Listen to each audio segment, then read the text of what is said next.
We may someday see their fingerprints. You see, if strings were around at the beginning of the universe, when things were really tiny, they would have left impressions or traces on their surroundings. And then, after the Big Bang, when everything expanded, those traces would have been stretched out, along with everything else. So, if that's true, we may someday see the telltale signs of strings somewhere in the stars. But even here on Earth, there's a chance we can detect evidence of strings. This past year in Illinois serves as command central for a lot of this research. Well, actually, the real work happens underground, where the hunt is on for evidence supporting string theory, including extra dimensions. Not too many years ago, people who talked about large extra dimensions would have been considered crackpots, to put it lightly. But all that has changed thanks to string theory. This is Fermilab, and right now it's our best hope for proving that extra dimensions are real. Fermilab has a giant atom smasher. Here's how it works. Scientists zap hydrogen atoms with huge amounts of electricity. Later, they strip them of their electrons and send the protons zooming around a 4-mile circular tunnel beneath the prairie.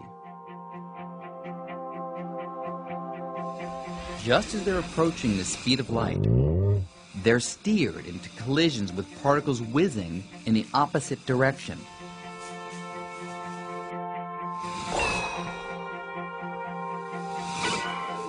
Most collisions are just glancing blows, but occasionally there's a direct hit. The result is a shower of unusual subatomic particles. The hope is that among these particles will be a tiny unit of gravity, the graviton. Gravitons, according to string theory, are closed loops, so they can float off into the extra dimensions. The grand prize would be a snapshot of a graviton at the moment of escape. And then the graviton goes to the extra dimension, and then it shows in the detector by its absence. You see it by its absence. Unfortunately, Fermilab hasn't yet seen the vanishing graviton.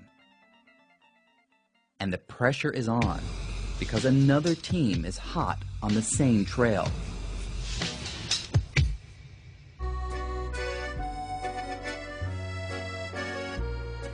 4,000 miles away, on the border of France and Switzerland, a lab called CERN is constructing an enormous new atom smasher.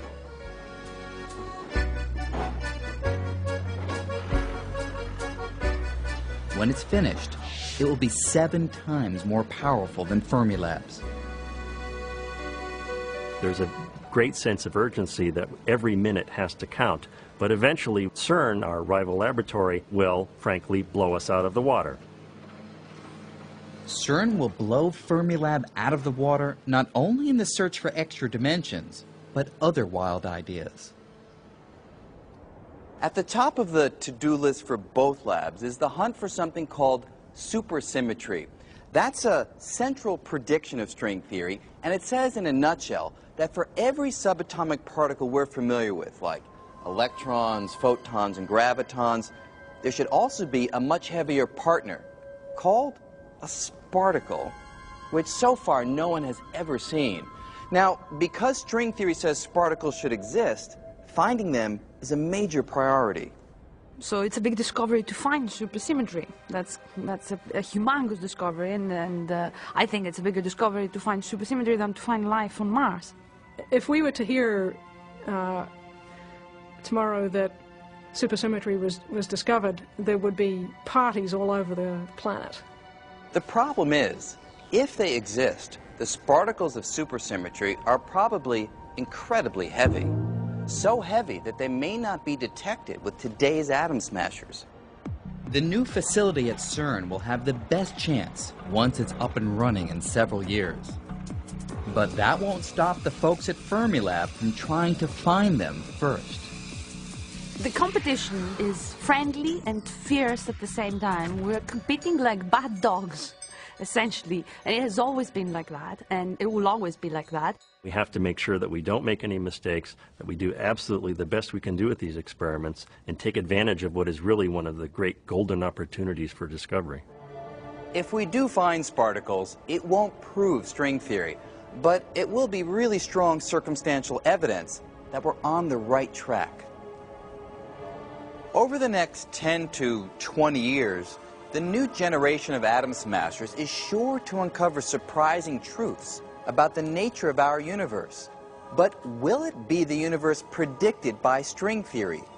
What if we don't find sparticles or extra dimensions? What if we never find any evidence that supports this weird new universe filled with membranes and tiny vibrating strings? Could string theory, in the end, be wrong? Oh yes, it's certainly a logical possibility that we've all been wasting our time for the last 20 years and that the theory is completely wrong. There have been periods of many years where all of the smart people, all of the cool people were working on one kind of theory, moving in one kind of direction, and even though they thought it was wonderful, it turned out to be a dead end. This could happen to string theory. Even though there's no real evidence yet, so much of string theory just makes so much sense. A lot of us believe it's just got to be right. I don't think it's ever happened that a theory that has the kind of mathematical appeal that string theory has turned out to be entirely wrong. I would find it hard to believe that that much elegance and mathematical beauty would simply be wasted. I don't really know how close we are to the end. You know, are we almost there and having the complete story? Is it going to still be another 10 years? Nobody knows. I think it's going to keep me busy for a long time. We have been incredibly lucky. Nature has somehow allowed us to unlock the keys to many fundamental mysteries already. How far can we push that? We won't know until we try. A century ago, some scientists thought they had pretty much figured out the basic laws of the universe. But then Einstein came along and dramatically revised our views of space and time and gravity. And quantum mechanics unveiled the inner workings of atoms and molecules, revealing a world that's bizarre and uncertain. So, far from confirming that we had sorted it all out, the 20th century showed that every time we looked more closely at the universe, we discovered yet another unexpected layer of reality. As we embark on the 21st century, we're getting a glimpse of what may be the next layer. Vibrating strings, sparticles, parallel universes, and extra dimensions. It's a breathtaking vision, and in a few years, experiments may begin to tell us whether some of these ideas are right or wrong. But regardless of the outcome, we'll keep going because, well, that's what we do. We follow our curiosity. We explore the unknown. And 100 or 1,000 years from now, today's view of the cosmos may look woefully incomplete, perhaps even quaint. But undeniably, the ideas we call string theory are a testament to the power of human creativity. They've opened a whole new spectrum of possible answers to age-old questions. And with them, we've taken a dramatic leap in our quest to fully understand this elegant universe.